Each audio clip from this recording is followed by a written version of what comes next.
আমাদের এই পুজো শ্রী শ্রী শীতলা মায়ের পুজো ৮০তম বর্ষ।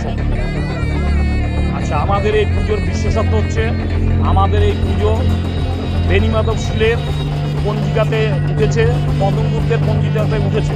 বারাসাত, নতুন পুকুর, মাতৃজননীর পূজা ও মেলা এই দুটো পঞ্জিকাতেই আছে এবং তারা তদন্ত করতে এসেছিল। তারা তদন্ত করে দেখে তারা স্বইচ্ছায় আমাদের পূজার নাম তারা পঞ্জিকাতে তুলেছে।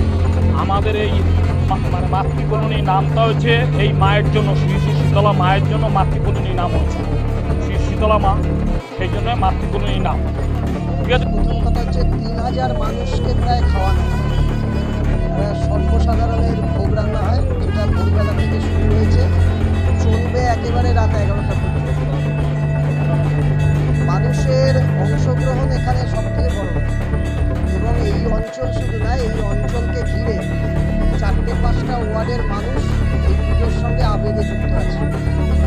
দীর্ঘদিনের এটা পুজো, প্রাচীনকালে শুরু হয়েছিল, প্রজন্মের পর প্রজন্ম এই দায়িত্ব পালন করছে, এরা করছে, তারপরে এর সঙ্গে যুক্ত হয়েছে নবীনেরা, নবীনের সমন্বয়। এবং একে কেন্দ্র করে একটা বড় মেলা হয়, দুদিনের মেলা হয়।